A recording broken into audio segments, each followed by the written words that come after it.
नमस्कार ओमकार जी, बहुत बहुत स्वागत है आपका। नमस्कार अंजू जी। याद करने के लिए बहुत धन्यवाद। आपके दर्शकों को भी मेरा नमस्कार। सर, ये इंडी गठबंधन में क्या चल रहा है?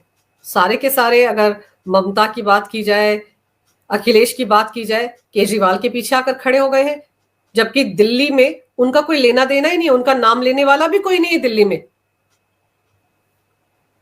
देखिए, इसकी पृष्ठभूमि समझने की जरूरत है।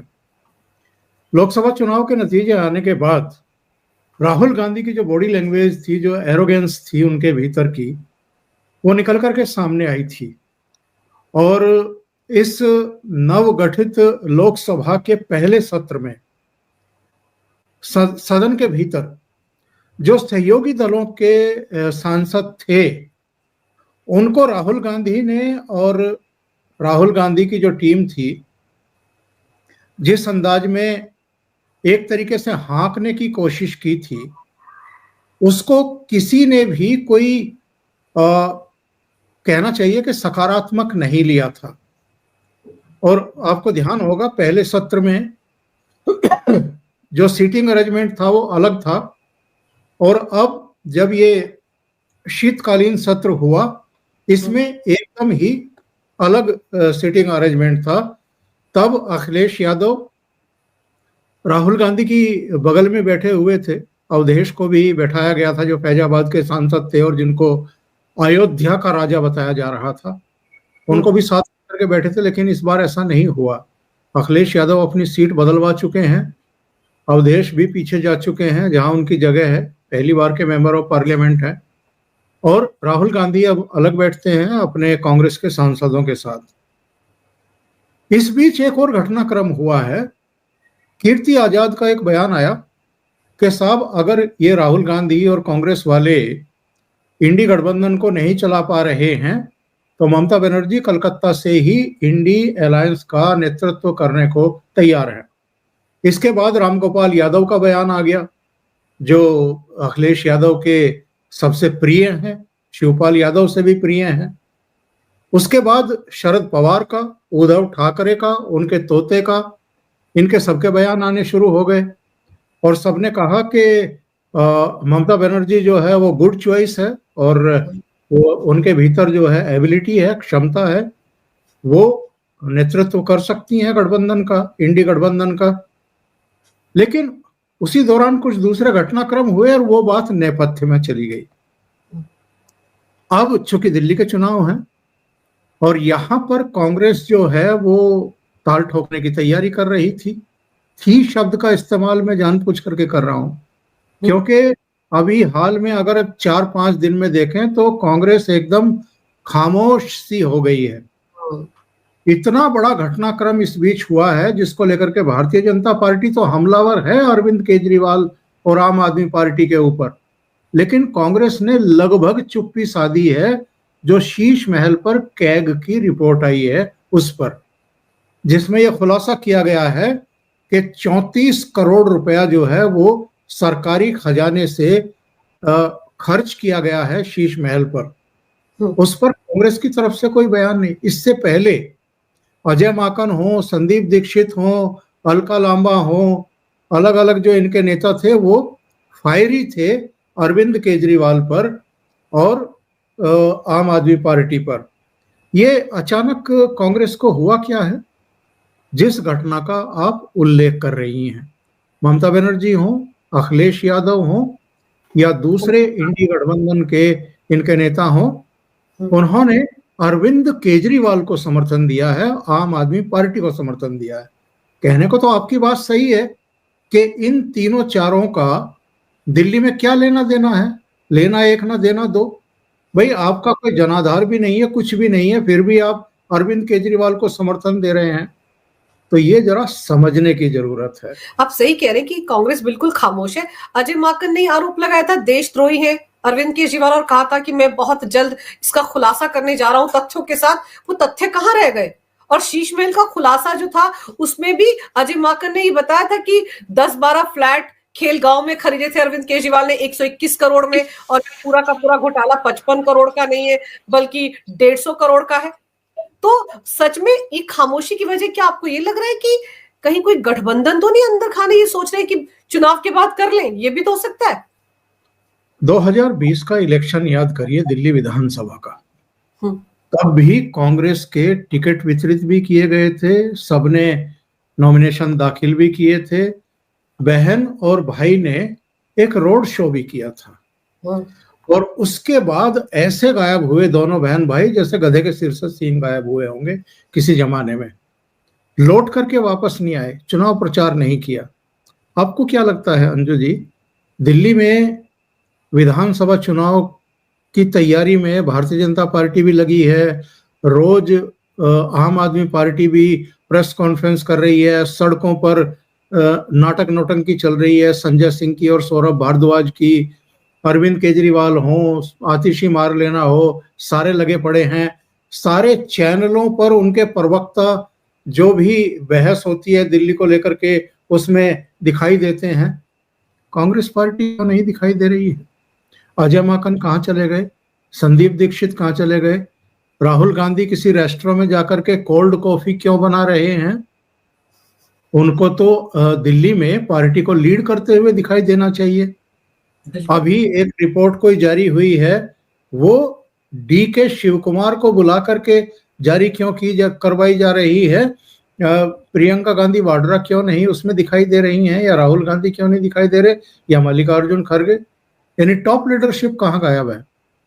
इसका मतलब ये है, जो मेरी रिपोर्ट है, मेरी रिपोर्ट ये है कि पिछले दिनों में जब ये कांग्रेस ने अचानक हमले तेज किए थे अरविंद केजरीवाल पर, तो उसके बाद से अरविंद केजरीवाल ने इंडी अलायंस के गठबंधन के तमाम बड़े नेताओं को फोन लगाए हैं, और फोन लगा करके उन्होंने कहा है कि अगर ये कांग्रेस पार्टी इसी तरीके से दम लगा करके लड़ी तो ना तो वो जीतेगी और ना हम जीतेंगे, नरेंद्र मोदी दिल्ली में भी जीत जाएंगे।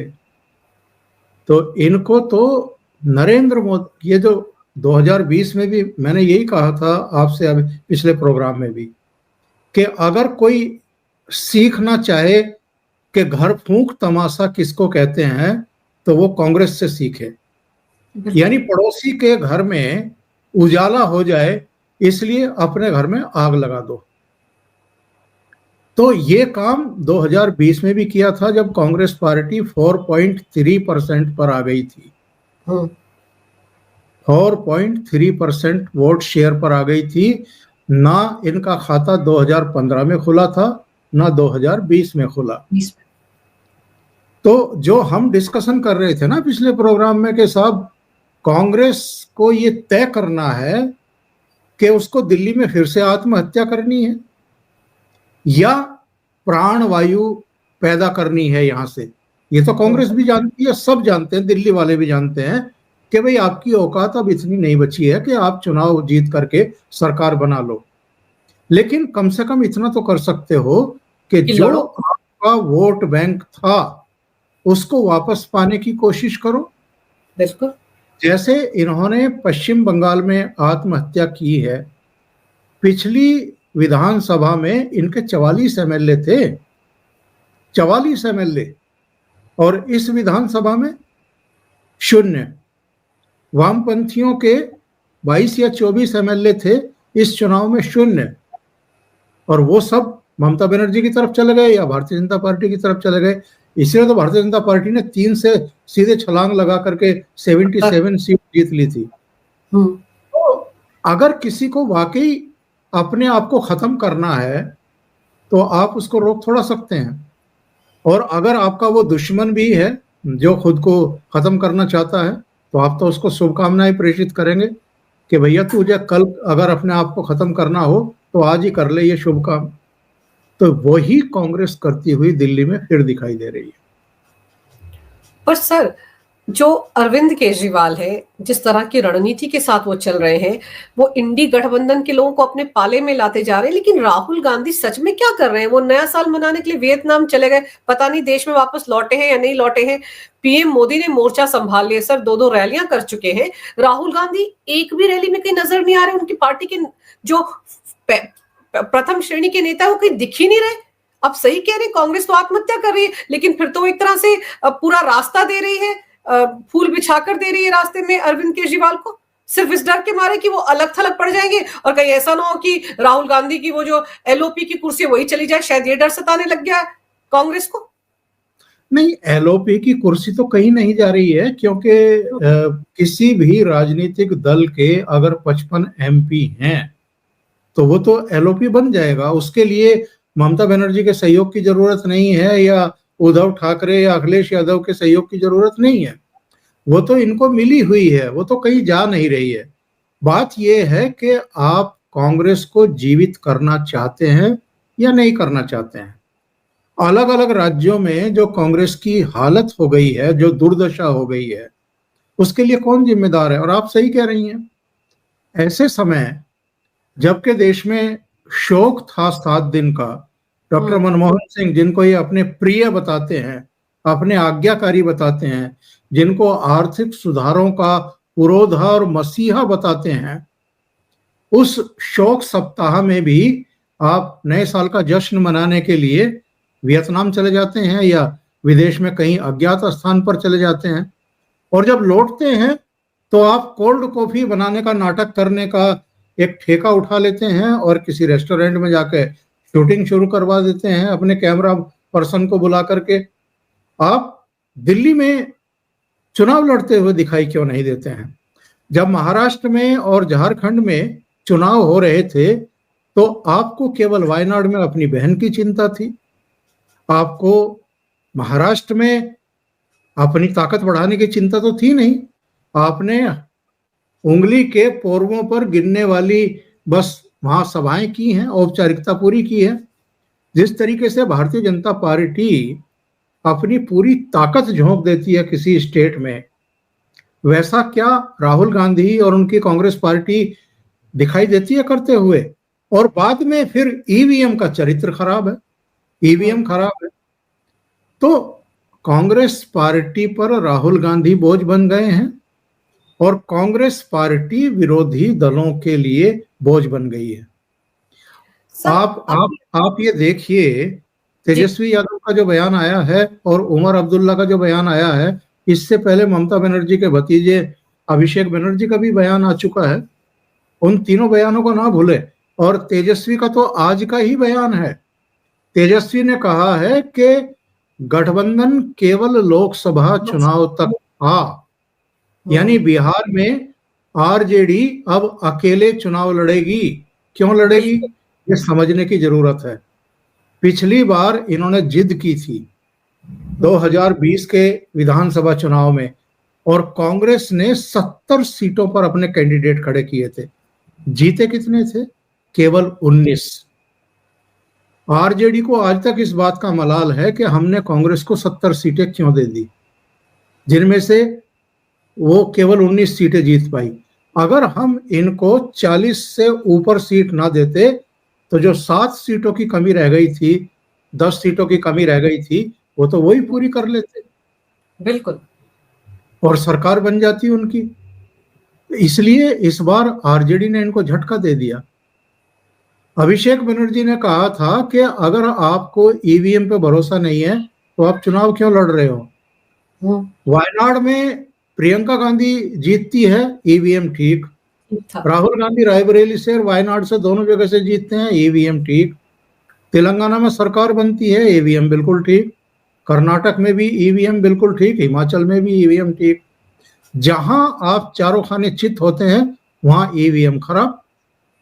और ये जो इंडी गठबंधन के बारे में तेजस्वी ने कहा है कि वो केवल लोकसभा चुनाव के लिए था और वो अब खत्म है, उस पर उमर अब्दुल्ला का भी बयान आ गया है।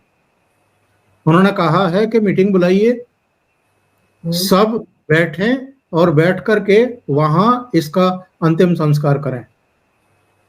तो सीधी सी बात है। देखिए, ममता बनर्जी अब इंडी गठबंधन में नहीं है, लोकसभा चुनाव में ही अलग हो गई थी एक तरीके से। समाजवादी पार्टी उसने संकेत दे दिए हैं कि बस हो गया जितना होना था, उत्तर प्रदेश में हम अलग और आप अलग।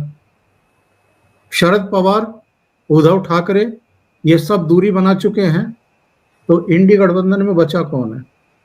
अरविंद केजरीवाल पहले ही कह चुके हैं कि हम तो अकेले लड़ेंगे दिल्ली में, हमारा इंडी गठबंधन से कोई लेना देना नहीं, हमारा कांग्रेस से कोई लेना देना नहीं है। तो बची कहाँ है? इंडी गठबंधन तो खत्म हो चुकी है ऑलरेडी। बिल्कुल। पर सर, आपको क्या लगता है, क्या दिल्ली कांग्रेस में कहीं अंदर कोई विद्रोह भभक रहा है? क्योंकि लोकसभा चुनाव में भी याद कीजिए, दिल्ली कांग्रेस के जो लोग थे वो कतई नहीं समझौता करना चाहते थे आम आदमी पार्टी के साथ, पंजाब के भी नहीं करना चाहते थे और वहां समझौता हुआ भी नहीं, लेकिन दिल्ली में तो गठबंधन हो गया था। उस वक्त भी कहा जा रहा था कि यहाँ के लोकल नेता गठबंधन करने के मूड में नहीं है, बिल्कुल खिलाफ थे इसके, लेकिन फिर भी गठबंधन हुआ। और अब अगर बोलती बंद करवाई जा रही है अलका लांबा की या अजय माकन की या संदीप दीक्षित की, तो फिर इसका मतलब है कि आला कमान से आदेश आया होगा। और अगर ऐसा होता है तो आपको लगता है कि कहीं ना कहीं बिखर जाएगी दिल्ली में कांग्रेस पार्टी? कांग्रेस में अब ऐसे ही नेता बचे हैं कि वो एक कहावत है ना कि मुझे कोई और नहीं और उसे कोई ठोर नहीं। तो जिनको कहीं ठोर नहीं है, जिनके लिए कहीं जगह नहीं है किसी पार्टी में, बस ऐसे ही लोग बचे हुए हैं। तो ये लोग बगावत करेंगे भी तो कहाँ जाएंगे? क्या संदीप दीक्षित को भारतीय जनता पार्टी में अगर वो आना चाहे तो भारतीय जनता पार्टी भूल जाएगी? इन्होंने बिपिन रावत के बारे में गुंडे शब्द का इस्तेमाल किया था, जनरल बिपिन रावत के बारे में गुंडा कहा था। ऐसे बहुत सारे लोग हैं जो गालियां बकते रहे हैं प्रधानमंत्री को और दूसरे लोगों को। कौन लेगा उनको? भारतीय जनता पार्टी तो नहीं लेगी। और बाकी जगह कहाँ है उनकी जगह? हमने कई लोगों को तबाह होते हुए देखा है, बर्बाद होते हुए देखा है, जिन्होंने भारतीय जनता पार्टी छोड़ी है। वो 3 में रहे हैं ना 13 में रहे हैं। और यही हाल जो है बाकी नेताओं का होने वाला है, जो अलग अलग पॉलिटिकल पार्टियों में तो हैं लेकिन अपनी प्रासंगिकता के लिए संघर्ष करते हुए दिखाई दे रहे हैं। और कांग्रेस के संदर्भ में तो मैं कह रहा हूं, ये दिल्ली का चुनाव निपट जाने दीजिए, 8 फरवरी को रिजल्ट आ जाने दीजिए, उसके बाद आप देखेंगे कांग्रेस के भीतर से ही या तो मल्लिकार्जुन खड़गे की बलि ले ली जाएगी या फिर राहुल गांधी निशाने पर आएंगे। जो भी रीढ़ विहीन लोग अभी बचे हुए हैं वो भी कब तक बर्दाश्त करेंगे और कितनी हारों को बर्दाश्त करेंगे? और ये जो नॉन सीरियसनेस पॉलिटिक्स हो रही है राहुल गांधी के द्वारा, इनकी बहन जी के द्वारा, कभी आप नीले कपड़े धारण करके और अंबेडकर भक्त बन जाते हैं, नेहरू को भी भूल जाते हैं, इंदिरा को भी भूल जाते हैं, अपने खानदान को भी भूल जाते हैं, अंबेडकर आपके सबसे प्रिय हो जाते हैं। कभी आप जाकर के रेस्टोरेंट में अचानक कोल्ड कॉफी बनाने लगते हैं और लोगों को सर्व करना शुरू कर देते हैं। कभी आप मोटरसाइकिल कैसे सुधारी जाती है ये सीखना शुरू कर देते हैं। कभी आप किसी कारपेंटर के पास चले जाते हैं, कभी आप कुलीगिरी करते हुए दिखाई देते हैं, कभी आप किसी ट्रक ड्राइवर के बराबर में बैठे हुए उससे पूछते हुए, कभी आप लोको पायलट से बात करते हैं। ड्रामा बना रखा है। आप सीरियसली राजनीति करना चाहते हो या नहीं करना चाहते हो? और अगर सीरियसली आप राजनीति करना चाहते हो तो आपके सामने तो सबसे बड़ा और सबसे उत्कृष्ट उदाहरण नरेंद्र मोदी का, उनकी जो बाकी की लीडरशिप है और भारतीय जनता पार्टी के नेता है उनका है। वो अलग अलग राज्यों में किस तरीके से योजनाएं बनाते हैं चुनाव लड़ने से पहले, किस तरीके से ग्राउंड तैयार करते हैं, अपने वर्कर्स को कैसे मोटिवेट करते हैं, और जो उनके बूथ लेवल तक के कार्यकर्ता हैं किस तरीके से उनको प्रशिक्षित किया जाता है, और पिछले चुनाव में कहाँ क्या कमियां रह गई थी उनमें सुधार की कोशिश होती है। तो राहुल गांधी के तो पास टाइम ही टाइम है। वो तो वियतनाम जा सकते हैं, दूसरे किसी देश में जा सकते हैं, वहां प्रेस कॉन्फ्रेंस कर सकते हैं। हमारी जो न्यायपालिका है, हमारा जो चुनाव आयोग है, हमारी जो पार्लियामेंट है, हमारा जो मीडिया है, उस पर हमले कर सकते हैं बैठ करके, लेकिन चुनाव की तैयारियां करने में उनकी कोई रुचि नहीं है। सर, ये जितने भी इंडी गठबंधन की क्षेत्रीय पार्टियां हैं, क्या आपको लगता है कि ये कांग्रेस का खात्मा यही कर देंगी? मोदी कहा करते हैं ना कि कांग्रेस मुक्त भारत, तो लगता है कि यही सब लोग मिलकर कांग्रेस का तिया पांजा कर देंगे? देखिए, ये सारे दल किसकी कीमत पर आगे बढ़े हैं? अरविंद केजरीवाल दिल्ली में अगर आए हैं तो कांग्रेस को रिप्लेस करके आए हैं। पंजाब में अगर उन्होंने सरकार बनाई है तो कांग्रेस को रिप्लेस करके आए हैं। ममता बनर्जी आज अगर तीसरी बार मुख्यमंत्री हैं तो वो भी कांग्रेस में रही हैं बहुत लंबे समय तक, कांग्रेस छोड़ के ही तो गई थी वो। इसी तरीके से चंद्रबाबू नायडू कभी कांग्रेस की यूथ विंग में हुआ करते थे। केसीआर तो कांग्रेस से ही निकल करके तेलंगाना के मुख्यमंत्री बने थे। इसी तरीके से आप अगर देखें तो शरद पवार 2 बार कांग्रेस छोड़ी, एक बार 1978 में, फिर 1998 में जब वो विदेशी मूल का मुद्दा आया था सोनिया गांधी का, पीए संगमा के साथ उन्होंने कांग्रेस से बगावत करके अलग पार्टी बनाई थी। तो देश में ऐसे बहुत सारे चेहरे हैं जो कांग्रेस से ही निकले हैं और जिन्होंने अलग अलग राज्यों में कांग्रेस को ही खत्म किया है, कांग्रेस को खत्म करके ही वो आगे बढ़े हैं। तो कांग्रेस में बचा क्या? कांग्रेस में तो कुछ बचा नहीं है। ये तो एक्सीडेंटली, जैसे मनमोहन सिंह प्रधानमंत्री बन गए थे, ऐसे ही 2024 के इलेक्शन में इनकी सीटें बढ़ करके 99 हो गई।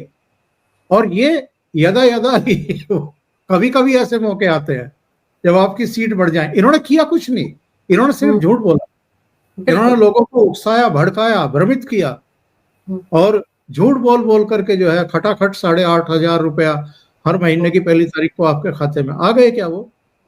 तो ये काठ की हांडी बार बार चढ़ती नहीं है और झूठ भी बार बार चलते नहीं है। तो कांग्रेस को खत्म करने के लिए एक ही बंदा काफी है, बाकी दलों की जरूरत थोड़ा है, वो लगा हुआ है।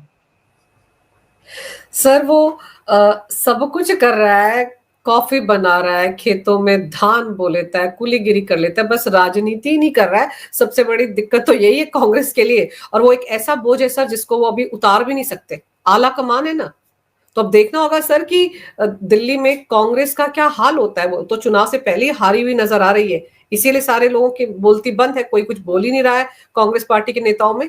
लेकिन सर कांग्रेस, आपने बिल्कुल सही कहा है कि ये तय हो जाएगा कि कांग्रेस दिल्ली विधानसभा चुनाव में कैसा परफॉर्म करती है, कि सच में कांग्रेस पार्टी खुद ही आत्महत्या करने पर आतुर है। इसीलिए इस तरह की रणनीति के साथ काम हो रहा है कि जो मुखिया उसका पता ही नहीं कहां पर है, उसको भी एक आधी रैली अब तक कर लेनी चाहिए थी, लेकिन ऐसा कुछ हो ही नहीं रहा है और सीरियसनेस कहीं भी नहीं है कांग्रेस पार्टी के नेताओं में चुनाव प्रचार करने की। सर आपने समय निकाला, इस महत्वपूर्ण विषय पर तमाम जानकारी मेरे दर्शकों को दी, आपका बहुत बहुत धन्यवाद। नमस्कार। नमस्कार।